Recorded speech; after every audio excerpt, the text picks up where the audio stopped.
Like দিন, share করুন, subscribe করুন, কমেন্ট করে আপনার মতামত জানান। স্ত্রী মিলনের পরে বাহিরে পানি ফেলা বা বাহিরে বীর্যপাত করা যাবে কিনা, ইসলামিক ব্যাপারে কি বলে? স্ত্রী সহবাসের পরে বাহিরে বীর্যপাত করা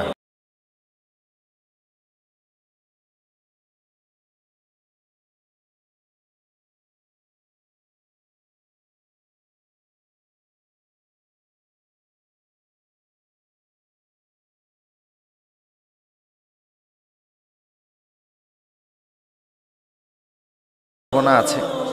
যদি ভিতরে না করে বাহিরে করে, অর্থাৎ সে সন্তান নিতে চায় না, বাচ্চা নিতে চাচ্ছে না, তো বাচ্চা যেহেতু নিতে চাচ্ছে না, কি কারণে নিতে চাচ্ছে না? হয়তো বা কারো সন্তান বেশি আর দরকার নাই সেই হিসাবে, অথবা অসুস্থ স্ত্রী, তাই সন্তান হলে তার ক্ষতি হতে পারে, এটাও হতে পারে, অথবা খাদ্যের অভাবেও হতে পারে যে কেউ অধিক সন্তান নিতে চাচ্ছে না, বিভিন্ন কারণ হতে পারে। তো এই ব্যাপারে সাহাবা একরাম রাসূল সাল্লাল্লাহু আলাইহি ওয়াসাল্লামকে জিজ্ঞেস করলো যে হুজুর আমরা আজল করব কিনা, মানে যে যারা সন্তান নিতে চায় না, বাচ্চা নিতে চায় না, তারা বাহিরে, আজল মানে হচ্ছে যে স্ত্রীর আন্দাম নাহির ভিতরে যৌনাঙ্গে লিপ্ট টুগেদারের পরে বীর্যপাত না করে বাহিরে করা। রাসূল সাল্লাল্লাহু আলাইহি ওয়াসাল্লাম এই মর্ম বললেন, জালিকা অদুল খাফি, এটা হচ্ছে গোপন জীবন্ত, মানে গোপন প্রথিত করা, গোপন দাফন করা, গোপন দাফন করা। রাসূল সাল্লাল্লাহু আলাইহি ওয়াসাল্লাম এটা বললেন। এরপরে তাহলে এই হাদিসে আমরা পাইলাম যেটা গোপন দাফন করা। আরও কয়েকটা হাদিস আছে, আরও দুটো হাদিস আছে, আমরা উল্লেখ করে নেই, তারপরে আমরা ইনশাল্লাহ ফতুয়ার দিকে যাব।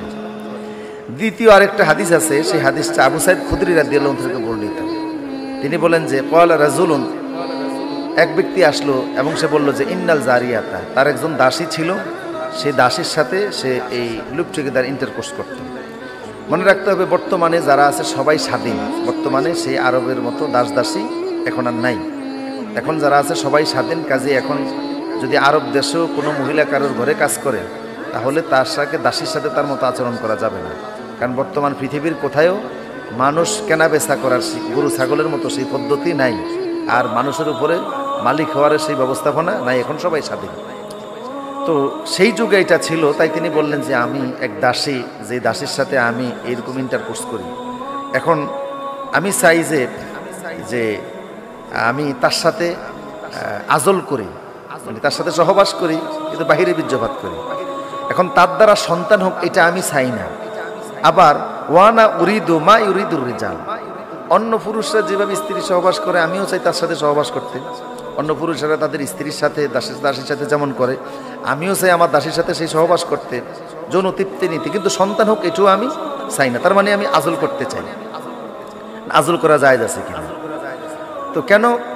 সে বলল, সাথে সাথে সে বলল ইন্নাল ইয়াহুদা ইউহাদ্দিসু ইন্নাল আজলা মাওকিদুস সুগরা, ইহুদিরা বলে থাকে যে এই আজল করা নাকি এটা একটা জীবন্ত কাউরে কবর দেওয়া, এই ব্যাপারে মানে ছোট এক ধরনের জীবন্ত হত্যা, এটা তারা বলে থাকে। এখন আমি আজল করবো কিনা এই ব্যাপারে তারা প্রশ্ন করছে। তো আল্লাহ রাসূল বললেন কাযাবাতুল ইয়াহুদ, ইহুদিরা মিথ্যা বলছে। লাউ আরাদাল্লাহু আন ইয়াখলুকাহু মাস্তাতাআতা আন তাসরিফা, আল্লাহ যদি কাউকে সৃষ্টি করতে চান তাহলে কোনো জিনিস তাকে বাধা দিয়ে রাখতে পারবে না। তো এই রাসূল সাল্লাল্লাহু আলাইহি ওয়াসাল্লাম এটা বলে দিলেন। আরেকটা হাদিস আমরা উল্লেখ করে ফতোয়ার দিকে যাচ্ছি। হযরত জাবির ইবনে আব্দুল্লাহ রাদিয়াল্লাহু আনহু থেকে হাদিসটা বর্ণিত। তিনি বলেন যে কুন্না নাজিলু আলা আহাদি রাসূলিল্লাহ সাল্লাল্লাহু আলাইহি ওয়াসাল্লাম, আমরা রাসূল সাল্লাল্লাহু আলাইহি ওয়াসাল্লামের যুগে আজল করতাম। রাসূল সাল্লাল্লাহু আলাইহি ওয়াসাল্লামের যুগে আমরা আজল করতাম, মানে স্ত্রী সহবাস করতাম এবং সেই বীর্যটা আমরা বাহিরে ফেলতাম, এটা আমরা আজল করতাম রাসূল সাল্লাল্লাহু আলাইহি ওয়াসাল্লামের যুগে। অল কোরআন ইয়ানজিলু, আর ওই সময় কোরআন নাজিল হতো, ওই সময় কোরআন কি নাজিল হতো। এখন সাহাবী এটা দ্বারা বুঝাচ্ছেন যে আজল যদি নাজায়েজ হয় তাইলে তো তখন ওটা ওহির যুগ ছিল, রাসূলও জীবন্ত, কোরআনও নাজিল হচ্ছে, তাহলে তো কোরআনের আয়াত নাজিল হতে এর বিরুদ্ধে, এটাকে হারাম করে বা এটাকে নিষেধ করে তো এইটা কোরআনের আয়াত নাজিল হতো। যেহেতু কোরআনের আয়াত নাজিল হয়নি, বুঝে গেলে এটা কি জায়েজ ছিল, আমরাও আজল করতাম, কোরআনও নাজিল হচ্ছে। এই মর্মে আমরা তিনটা হাদিস পাইলাম। এই তিন হাদিসকে সামনে রেখে দুটি মতামত আজলের ব্যাপারে। প্রথম মত হলো তিন ইমাম, ইমাম আবু হানিফা, ইমাম শাফি, ইমাম মালিক, তিন ইমামের মতে আজল জায়েজ, সেটা স্ত্রী হোক অথবা দাসী হোক, স্ত্রীর ইচ্ছা থাকুক অথবা না থাকুক, তার ইচ্ছার অনুমতি থাকুক অথবা না থাকুক, সে অনুমতি দেখ বা না দেখ, আজল করা কি জায়েজ। অর্থাৎ লিপ্ট টুগেদার করে বীর্যপাত বাহিরে ঘটানো জায়েজ আছে। একজন ইমাম আহমদের মতে যে এটা না জায়েজ, তবে স্ত্রী যদি অনুমতি দেয় তাইলে জায়েজ। স্ত্রীর অনুমতির সাথে উনি বিষয়টাকে ঠেকিয়ে দিলেন কেন? ওনার মতে এখানে যে স্ত্রীর দুইটা হক নষ্ট হয়। একটা হচ্ছে যে স্ত্রী যদি সন্তান নিতে চায় তাহলে তার সন্তান নেওয়ার অধিকারটা নষ্ট হয়ে গেল। দ্বিতীয়ত, আজল করলে স্ত্রী হয়তো বা পূর্ণ তৃপ্তি পায় না, অর্থাৎ ভিতরে বীর্যপাত হলে পরে সে যেরকম তৃপ্তি পায় ওই পূর্ণাঙ্গ তৃপ্তিটা হয়তো বা তার আসবে না। এই কারণে উনি বলছেন যে তার তৃপ্তি এবং তার সন্তান নেওয়ার যদি খেয়াল থাকে, ওই দুই খেয়ালে তার অনুমতি নিতে হবে, আজল করতে হবে বলে, আর অনুমতি না দিলে এটা না জায়েজ। উনি ছাড়া বাকি সব ইমামের মতে কি জায়েজ। সুতরাং আমাদের প্রশ্ন ছিল যে স্ত্রী মিলনের পরে যদি বাহিরে পানি ফেলে বা বীর্যপাত করে এটা জায়েজ কিনা। আমরা তিনটা হাদিসকে সামনে রেখে আমরা জবাব দিলাম এটা কি জায়েজ আছে। এখন রাসূল সাল্লাল্লাহু আলাইহি ওয়াসাল্লাম বললেন যে এটা একটা গোপন হত্যা। গোপন হত্যা বলতে কি?